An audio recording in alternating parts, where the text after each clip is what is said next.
Oloo TV en kinde makare akawo chenro ni eri mar Rwaki e chenro mar Kuku mar Wach ka bende odiochieng' ma kawuono antiere kod Dr.Eddie Odari.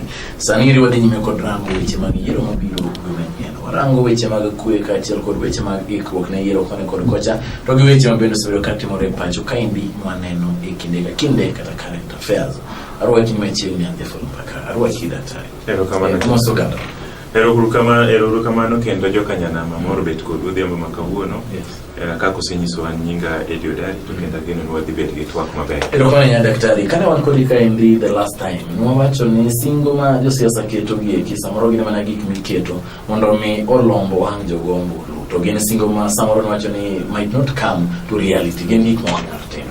Sani waneno ka oduok chien osara mag jotije mag piny owacho. Jomoko osebiro ka question the timing ni ang'o miyo time sani dak ne time chon. Wach no inyalo wache nang'o? Gima nya wacho en ni duoko sara piny, that is mano wacho ni en gima longo, especially kaka koro odhi nyaka parliament ma giduoko piny allowances moriwore gi sitting allowances and all that stuff. Lakini gima duong' mobedo monego bed ni ng'iyo ok bi duoko sara tindo piny odiochieng' kodiochieng'. Nikech kawuono duoko sara piny ne joma ni malo to samoro ma dibet trend ma kendi biro nyiso ni jokanyo osedok piny matin kendo koro sara kendo dok piny matin. The most important thing manyaka ng'i malong'o en economy, the strength of economy. Kapo ni wanyaketo structures ma regulate the market in the country, then kata wach mar osara will not be an issue. Koro duoko sara piny is a stopgap measure. Actually, okay, kata stopgap measure. Duoko sara piny, to me, this is more of a political gimmick. It is more of a political gimmick. Nikech SRC no dhi obet negi timo nonro margi magineno ni joma koro jogi. To kichak ineno malong'o, to kendo sara ni oduoke piny ne joma either lada no kata joma donjo. Mar jok mar already taking osara mamalo cha will not be affected. Koro idhi yudo ni recruitment kendo mar sirikal ok osebet ga kind that constant. Koro we want to know how much will be saved from osara madok piny.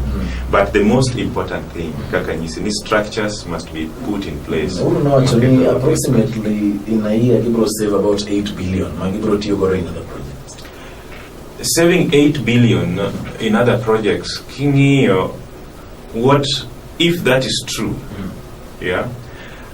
Even if you save this 8 billion at the current market rate, then still with the inflation, if you look at 8 billion, it is still something circulating there. The most important thing is loss of structures so that the economy is stable. Kagi unya loss of structures, mabich fuel ni pain, mafuta dog pain, energy dog pain. Either you don't, the cost of doing business is going to be very easy, and people are going to also have a little more that they can be able to save instead of spending. Dokoro katibe ni duoko sara piny kocha to mapod ni piny, big moko are still going up. Then to me, okay, gimoro mi wacho ni save gimoro madongo. 8 billion king'iye sami winje to en pesa mang'eny. To 8 billion no kichako tiyo kode to it is nothing. It's about you got pesa matin. Erokamanya daktari kane wantire ka independent ni temo wacho kan marango independent candidates. Chung margi ni wacho ni gin jok moko nyalo ignore anymore. Maybe at the county level. To sani adoni apiny kawuono ni to mochung' e laro kom mar kier. Gin to wacho ginyalo wacho nang'o nikech sani eribe ok wanen gi bende most of them ok. In fact, in fact, Jeff, emomiyo kiparo maber kan wuoyo kamo. Na dismiss independent candidates. Na nyisi na dhi wuoyo farasareyo. Mane NASA gi ODM. The issue of independent candidates is not something that we should not even talk about. It's not something we should talk about. Nikech jogi, they are there. Maybe for some reasons, but eventually jogi independent candidates, independent presidential independent candidates. Kata probably I know only 1, 2, or 3. But if you don't kaki wacho apani ena mila or some element of fame. But at the end of the day, kama election ochiko ni 1 year only two groups of people, two major candidates. For presidential candidates, mago gina mila. Mana county kuchema macho ni yes, county we can okwanyali ignore. Dapani kata kiseneno news kaka biro, idhi yudo ka koro already waneno ka koyo sechako bet even from the people in the major parties. Yes.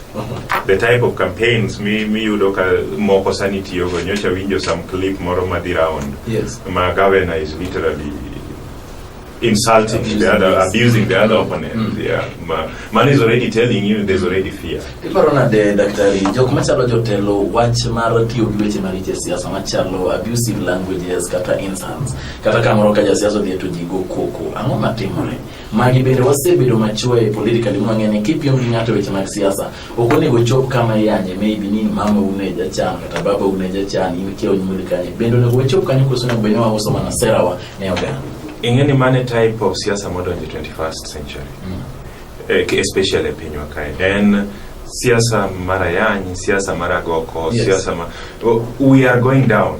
Kanya paro kane poda anyathi matin. Yes. Ndalo the late Robert John Ukogini, siasa gi, we would always be happy kama nejo siasa nitie kata ne nyithindo umoro dhi kuno, dhi yudo ka gin jok masero mbulu to ne gisere yo mabende mit, mi dhi yudo ka they were mature. These ones were mature politics. To sani siasa masani hapa ni nikech gimati moreni sani jo siasa tiyo gi pesa kabisa. Yeah, it's like kionge pesa tonge kumendie. Koro sama pesa nitie ni yudo ka pesa ni bido no tiko de mondo gaga other candidates. Koro yudo ni okdwano mi candidates ka omigi nafas mar wacho agenda mari gigi magidwa timo. Koro mae nena one of the strategies politicians are not really sure of themselves tiyogo. Nikech a politician is sure of himself mabende jopinyo ere. Idhi yudo ka jopiny be makende jide wene. Idhi yudo ka ntie campaigners on the ground. Temo miawacho ni jasiasa pesa mimiyo jogi gi magidhi gogo kokocha. Makati mi jogi pesa ni mondo campaign ni on the ground.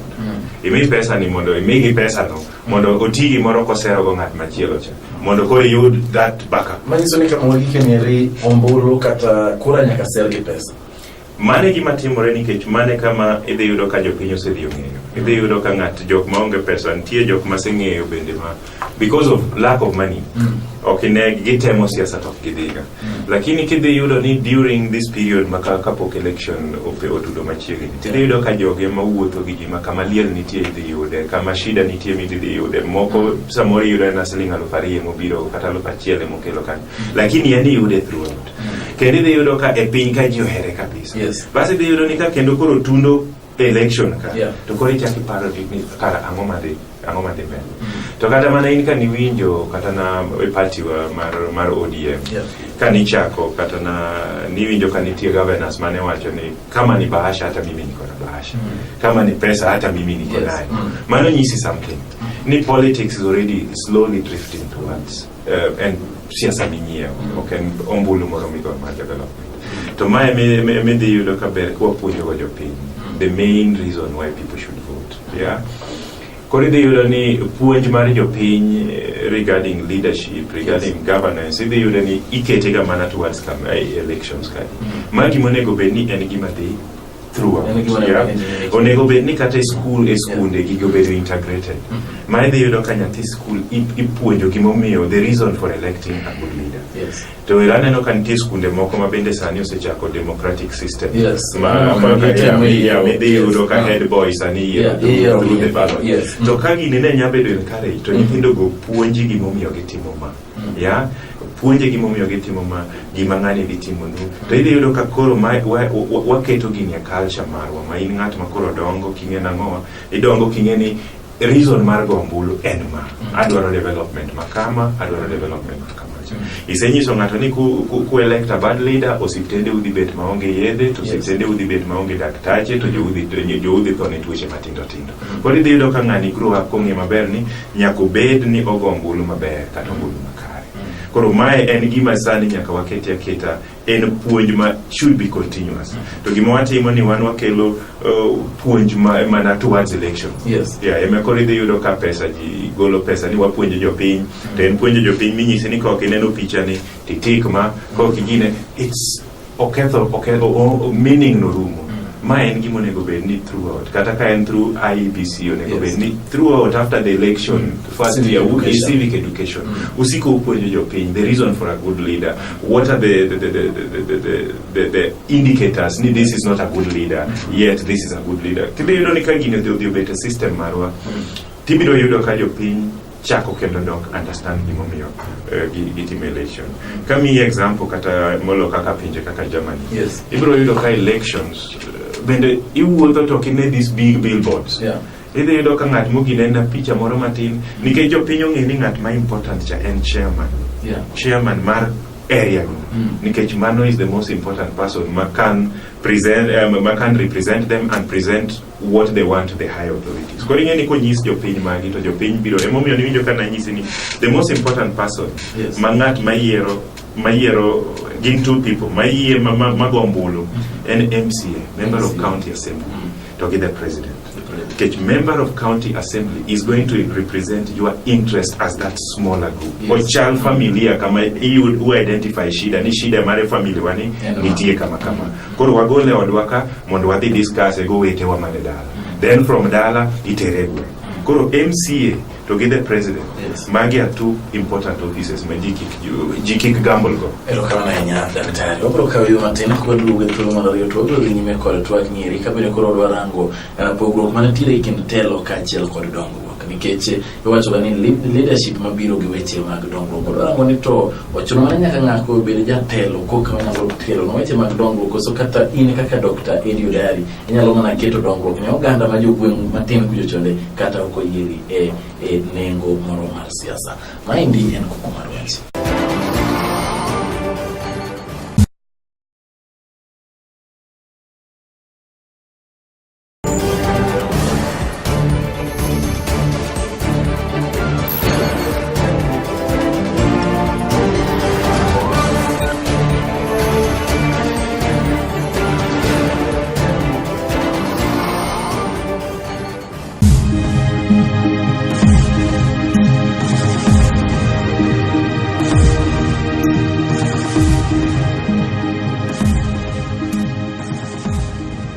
Kamoro moro maintie jara Oloo TV wachako duge thuolo mar ariyo. Odiochieng' kawuono wantiere kod Dr. Eddie Odari ma bende en jalony kendo bende japuonj motegno ma bende warango godo weche mag dongruok koni kod kocha e kinde gi mag siasa. Wantiere kaendi weche mawachonu wadwaro mondo mi gima duong' moloyo en puonju ka oganda ikore ne dhi e yiero. Chakar wach studio. Daktari kawadhi yuto mawacho weche mag dongruok iwacho ni onego beni puonjo jopiny mondo ging'e ni indicators mag jatelo maber en magi. Indicators mag jatelo ma nyalo bedo jatelo maber gin magi. To ka telo nitiere kandi to gi wach mar dongruok. Telo to gi dongruok. Gigi wapogo gi nade koso nyaka giriwre. Dongruok nyaka bi mana gi telo, to telo nyaka bi mana gi dongruok koso en na. Jeff gigi ok wanyal pogo. Iwinj biro winjo ka ji wacho ni kata ini nyadongo gweng. Mana ka kitemo wacho. Abiro wacho ni in principle mane gimo nego bedi ni kata ini inyalo dongo. Tang'o miyo idwaro jatelo en ng'ama nyiso yo. Idhi yudo ka jatelo en ng'ama nyiso yo. Jatelo en ng'ama lead jopiny mondo create opportunities. Jatelo en ng'ama yawo wang' jopiny. Jatelo en ng'at mating'o jopiny malo mawuotho gi jopiny. Koro idhi yudo ni sama koro uyudo jatelo nikech idhi yudo ni a lot of dongruok, success, achievement mora mar dongruok dhi bedo based on policies. To ka policy rach idhi yudo ni kata idhi tem manade to ok bitimore. Ibiro yudo ni ka leadership mar piny rach to investment opportunities dok mapiny kabisa nikech idhi yudo ka cost of business dhi timore nade dhi malo. Mano nyiso idhi yudo ni gima koro dhi timore ni ng'at ma kata dwa kelo dongruok in a particular place idhi yudo ka koro kanyo is so hostile ma ok onya kelo dongruok kanyo. Emomiyo leadership becomes very very important. Inya bet gi idea for example ni idwa kelo some development project e gweng, maybe idwa kelo kata water project e gweng, idwa kelo kata no to nyaka idhi yud those gatekeepers. Koro idhi yudo ka leadership is like a gatekeeper. Manyak ene ma ene rangach kanyo manyak iti kode mondo idonj. Koro kidhi yudo ka nitie jatelo marach tidhi yudo ni kata gik development kata gik dongruok madwa biro gi gin gik migeng'o ma oko. Emomiyo idhi yudo ni jatelo en ng'at monego bed ni riwore gi jomoko oseneno ochal ng'ama oseneno loka cha aora ni ka to oseneno loka cha to luongo joka ni biuru biuru wan gi gimoro kama kubiro wariwore to ma dhi jatendu biro wuok biro nyiso ni gweng'wa ni rabole mwagine koro watimo wanya yudo market mar rabolo nade koro mano idhi yudo ka leadership takes charge. Koro with that leadership idhi yudo ka nitie development. To ka that leader is bad, kata ubed mana ni koro une ma produce everything, kata inas Jeff idhi ni koro idwa create opportunities. Idhi yudo ka the environment becomes so hostile. Koro mae kama idhi yudo kitemo pogigo ni nyaka wabed gi jatelo manyiso yo. En ng'at masiemo yo kendo ma. Ero kama nya Dr. Eddie. Ang'eyo ni sani iri wadhi yiero kendo nyaka sa ocho makoro nyaka nyiso ganda wa adier nikech wane mwachunga ka jok mabende gin jok ma oko nindo kona chiel. Wan very neutral nyaka wanyisi gine kai gi kai ndi to ber kai gi kato rach. Ne wan gi sirikande mag gwenge sani iri koro time room. Warango gwenge mag Luo Nyanza counties ang'wen. Wan kod Siaya Homabay Kisumu ka chiel kod Migori. Inang'eyo ni inogodo Kisumu county. Maybe nyalo mana penji gi kanyoro ni paro nade ne jogweng'u sani dhi e yiero. Owacho nyaka nyis gi tineno ka leadership man ubedo godo mar governor makoro sani tam ni rumonieri. Osebedo nade bende nitiere change mosekelo ne un kaka jokisumu. To sani kudok e yiero ng'omo nego ganda ong'i malong'o. Giwach ni oyo magi mane waparo ni bibet kama to ma okobet. Ok weche matindo tindo manitigi weche manyalo konyo. Mokwongo king'iyo matut. Yes. Governors or counties mochakore. Ma was their first term. To mae kama ne this devolved system mochakore. Yes. Koro idhi yudo ka devolved system koro ne wabet gi telo mar kaka waluongo ni telo mar gwenge. Yes. Koro nyaka wabed very careful nikech samoro inya neno ni ma development or ma is not, this has developed, this has not developed. County governments ne nigi responsibilities mane nyaka gi meet. To from those responsibilities nidhi yudo ka koro idhi yudo ka at least nitie ndeche, nitie a few things here and there. Sani waneno kama osedhi across nikech kata wuok Kisumu county kata kadonjo Siaya county tibro yudo ka ndeche mane onge ka these feeder roads ogergi seriously.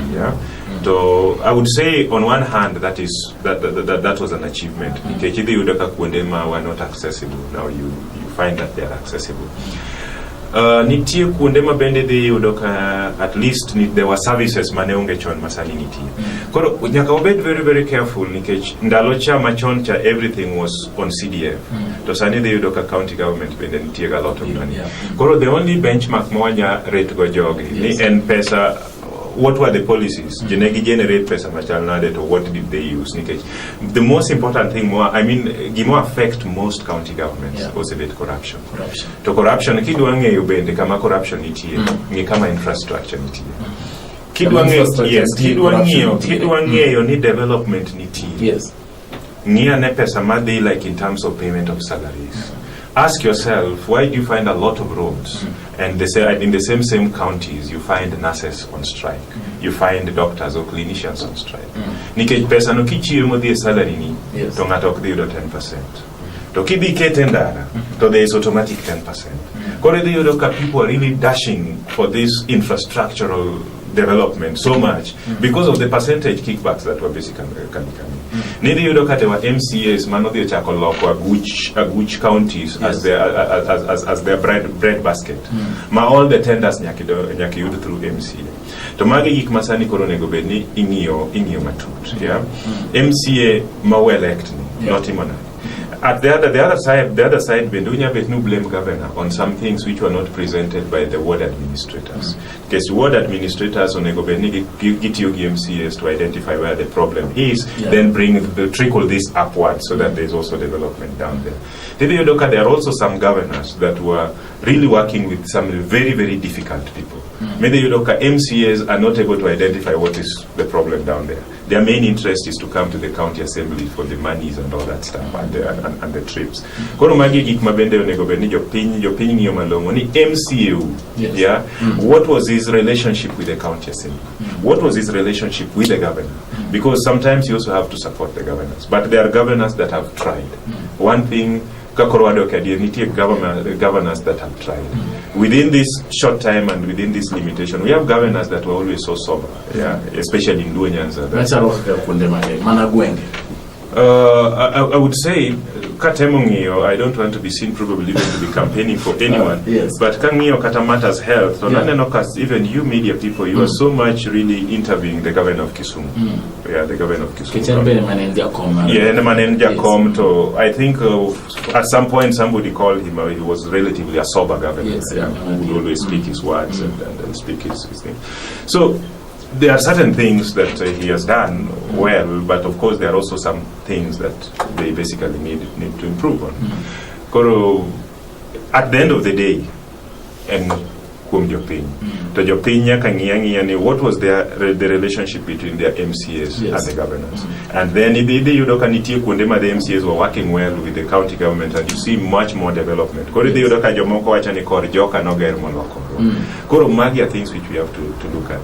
Keeping like the boundaries, like the border towns, the boundaries. You ask yourself why probably people from one county are jumping to the other county in order to do business and to get other things and go to the facilities. Koro magi kunde monego ngiane uru kunde ma border counties nitie. Ene mane waluonge ne maybe asoba governor Luo Nyanza nikech nyalo doka kinde ka kinde ne mane en jakom health kata kane oganda dhi devolution conferences gi tinyalo doka Jack en ngama nyalo wuok oko ma wuo maber, onyalo express himself kendo nyalo wuoyo irrespective of the circumstances, en ngama nyalo wuoyo. Gima tek sani en ni koro ing'eyo kaka Kisumu sani en race mabet tek miwuoro. Wantiere kod party ma oganda ero Nyanza ODM mabende sani otiko ne ntiere kod Nyang'o Jack ochung' kod independent. Okang'eyo ni kaka jolony ma Kisumu, aneno ka ti group moko moluongo ni jolony ma Kisumu Young Tars, uparo nade race mar Kisumu ero onyalo biro? My is just my opinion, and I wouldn't want to be biased because just as I told you that previously a lot of developments were pegged on CDA, and if you'd find people who are in Kisumu rural, Ibro Yudoka, some would have their personal feelings about the development records of Professor Peter Nyang'o, and this would be used to peg him or to gauge him against Ranguma. Koro, I would not be very fair because Inya Yudoka probably what Nyong'o was allocated as an MP during those years may not be the strength of the amount of money that Jack Ranguma had. So probably somebody may be able to say, "Oh, Jack Ranguma was a governor to at least Kisumu rural develop Moloka and Chon." Others will also say, "Honorable Wach has now come after the separation. This has now come." So there are so many factors here. But at the end of the day, when I look at these two people, it is, on one hand, Professor Peter Nyang'o is a very good policy formulator. He's really good in policies. But if I rated him in terms of development, I think Jack would slightly would score higher than him based on hands on ground. Based on policy, based on based on policy, Nyong'o would be better. But you see, in all these things, it all depends on who surrounds you. Goro, the strength Mari Nyong'o in policy development and weakness Mari on development probably only needs to work with a strong team. The same thing, the strength Mar Ranguma in terms of development and probably slightly not as competitive as Nyong'o in terms of policy formulation, of which I will also be fair to him because Ranguma had also not been in the public limelight for a long time in terms of being a member of parliament, and probably this is why maybe somebody may score him low in terms of policy. But this also just needs really a strong team. Nyangawangini, yes, Jack Uchu, Nyong'o Chu. Who are the people surrounding them? At the end of the day, these individuals sometimes are always very, very innocent. As Honorable James Orengo years back called other people, you are a good person, but you are surrounded by hyenas. Now, this may be the two groups as well. They may be very, very good people, but we also have to see who are surrounding. Yes, Mano is the manager. Dr. Eddie, ananoka thuolo rumo kenisa nisa ng'enye. Gima dawer mar penji pod iwacho ni yiero madhi ni wadhi neno kanya go bed gi some of independent candidates madhi win kom mar governor. That is true. That's going to be. Mano wadhi neno. Kata kineno development of, the last few weeks. The last few weeks. It polls, yeah, and sometimes we say polls don't lie, although we also have to interrogate how they have been carried out. But if I assume that they are carried out in the right way, then these ones will not lie. But that I can assure you, even in Luo Nyanza, you are going to see a number of independent governors. That I can assure you. Luo Nyanza. Yes. Sitting governors of campaigns Magayani and Giasira. That's already an indicator of something. There is always somebody who is losing somewhere. So be prepared for independence.